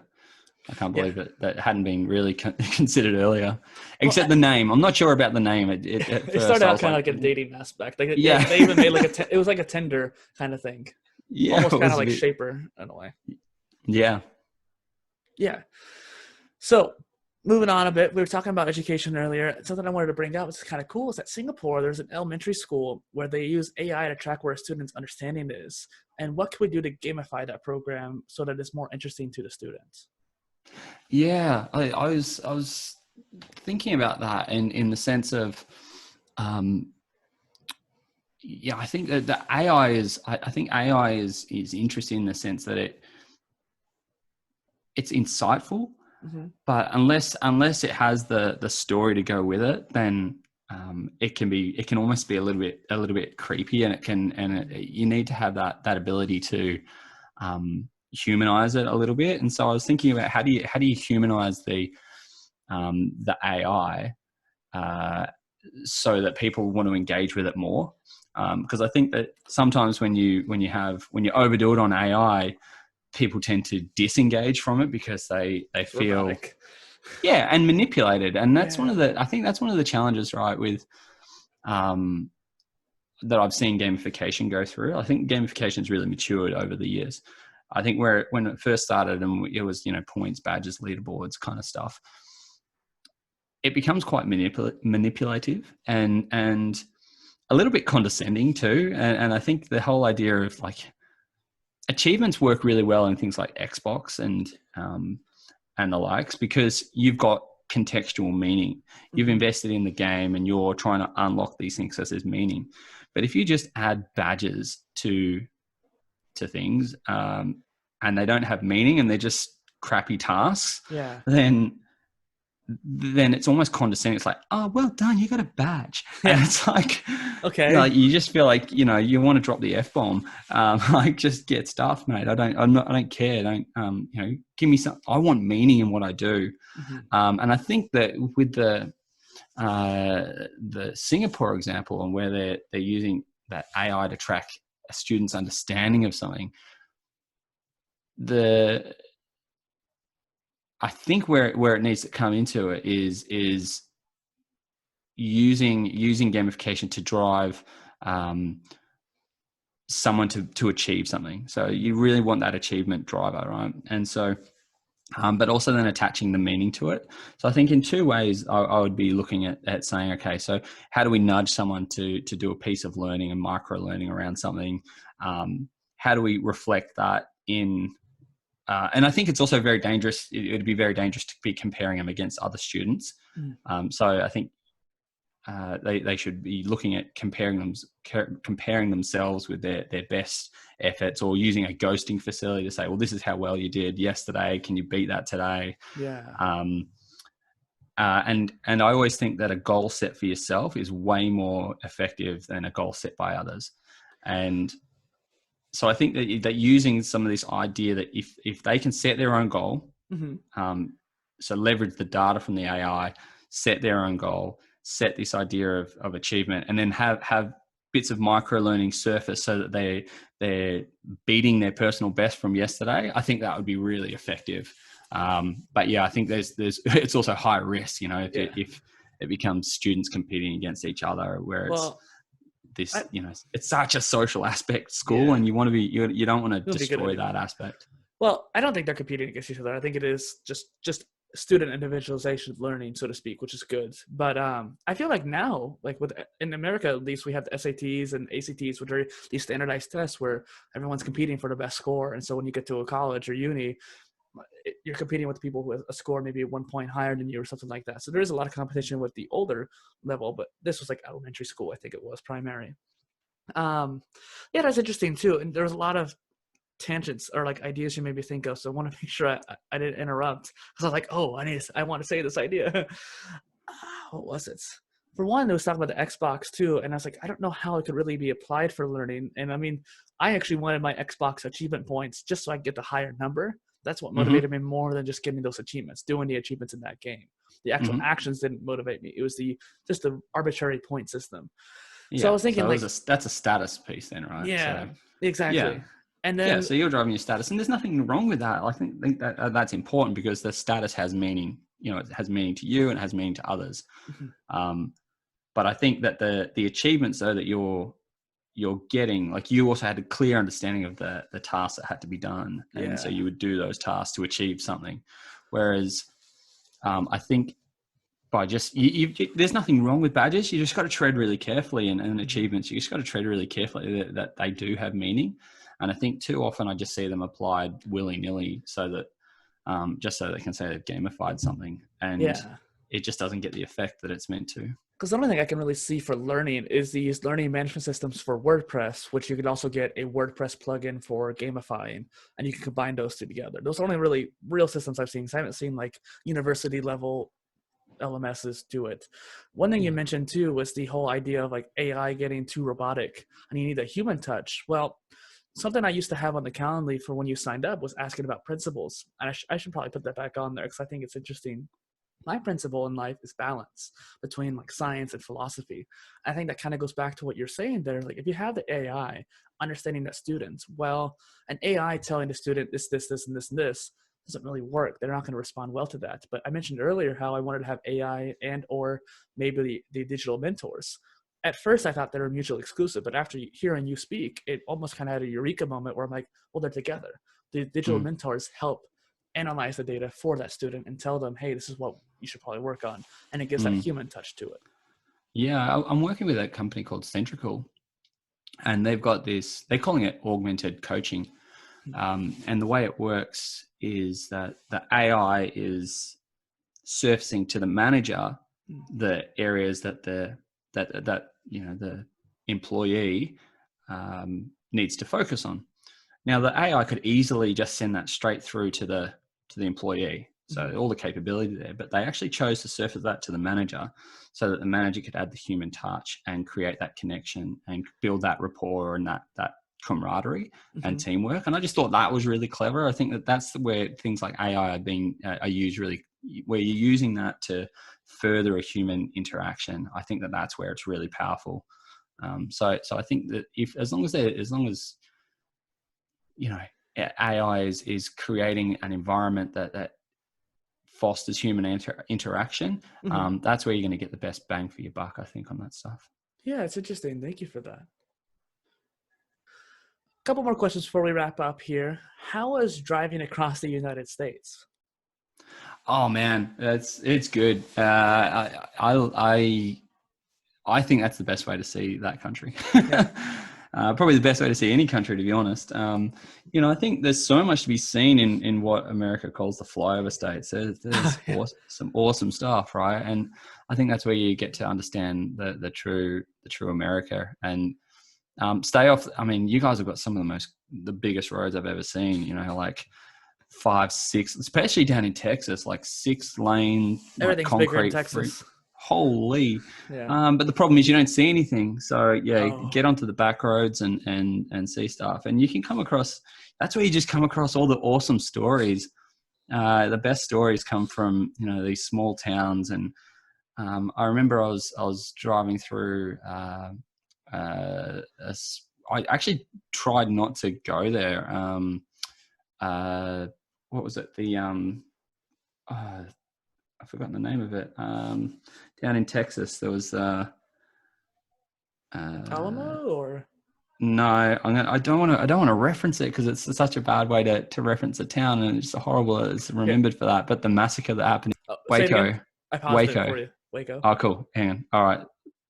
I was driving down, and I was trying to avoid it, but I ended up to Waco, Mm-hmm. and went to this sandwich bar because I was hungry, and the guy was like, "Oh, why did you stop in Waco?" And I was like, "I kind of didn't mean to," and I felt bad about it. He's like, "Oh, where are you from?" I was like, "From Australia." He's like, "Oh, we've got a great town. I want to."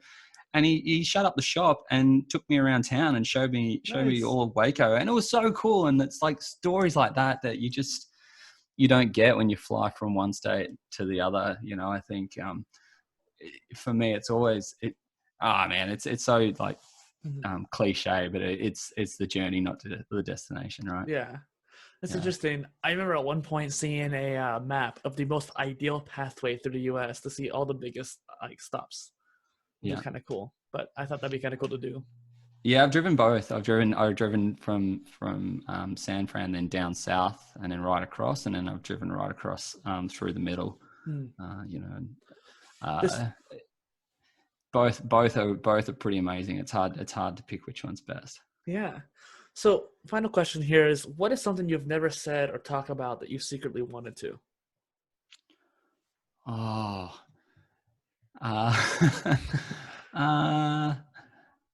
God, that's when I saw that question, I was really struggling with it, and I was like, I honestly don't know. Like, I often speak my mind on pretty much everything. But yeah, I think probably for me, it's just that bugbear around my bugbear around the risk of saying no to innovation. Like companies so often talk about innovation without actually having the courage to truly allow it to flourish. I think it pisses me off when I hear people say, "I love the name of your organization. I love what you do. Let's talk about how we can work together." And then it's like, yeah, it's good. It's just not right now. And It's never the right moment. It's never the right moment, and there's always something that's more got a greater priority, and that's because I think the risk of saying no is just too low, and I'd love to be able to figure out a way to make sure the risk is really high to say no, but I also don't want to be that sales guy. I very much pride myself on if we work together, then great, and if we don't, then now's not the right time. And I believe that things happen for the reason, and maybe that doesn't make me the best salesperson in the world, but I don't want to be, and I don't want to be. I want to build relationships and work with people that want to work with me. But I think the challenge is that innovation needs space, and it needs lots of, and by space I mean the freedom to fail, the psychological safety to fail, the willingness to go off on tangents and not see everything as like this dollar sign.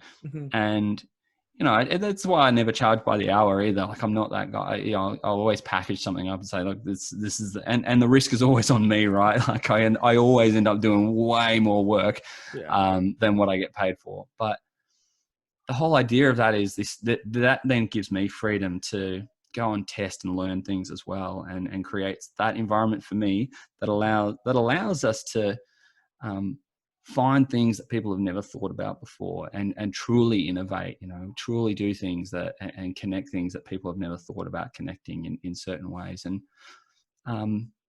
retrofitting stuff too. Like, I love that omni fabrication kind of thing. It's like, hey, it's not designed for that, but let's make it work for that kind of approach. And MacGyvering in a way. Yeah, it's spot on. And I just so if I want to talk about anything, it's just about maybe a message to the corporates out there that want to stick to the traditional consulting companies that just want to get their claws in there. Maybe take a break and fight for the little guy for once, and let us in there and let us do something innovative. That'd be my sales pitch and what I want to say. Well, I love that. And that last question there, like, what do you secretly wanted to? It's like, it's kind of cheeky. It's kind of one of those questions where people are like almost rolling their eyes when they hear it. But usually the answers like you just gave that people give, it's one of those things, but it's much more heartfelt. And even if it's not what you expect, it's not necessarily something that one needs to be shared per se, or in this case it does. It's just one of those things where it's much more heartfelt. And that's why I like asking it, is that I don't want the real answer. I want the underlying answer of like, this is what I feel like. Yeah. Yeah. Well, that's the truth. Yeah. Well, and also too, I often ask at the end, what is the call for growth? And I think you just answered that question there too. So what would be a call to action then for the audience to find you or stuff like that? Where can they find you? Yeah, well, look, LinkedIn's always a great space. I try to post a lot on there, and I always post just original stuff on there. So look me up on there. But you can check out my website, which is always a work in progress, which is playfully.com, and it's playfully with an I at the end, not a Y. Yeah. And yeah, at Gamify Luke is my Twitter handle as well. So follow along and all that sort of jazz. But yeah. That's how you reach out. Awesome. I make sure I have the links in the description for you, but that gives like a nice verbal confirmation for people listening in, so they can't always see it. Yeah, perfect. So yeah, thank you for coming on the show, dude. That's been great, Luke. Yeah, Dustin, it's been a pleasure. It's been nice just to have a nice free flowing conversation without too much structure. That works for me, and hopefully I haven't rambled on too much for you. Oh no, it was great. Like I said earlier, I don't know if we were recording during it or not, but there was a lot of like metacognition. We got into a lot of deep tangents that I love. Good. Yeah, I thought that was yeah, it was just an enjoyable time. So thanks. I really appreciate it. And thanks for reaching out. Yeah, me too. So once again, this is Dustin Miller, PolyInnovator, and Luke Jamieson from PLAYFULLi on the Polymath podcast. Cheers.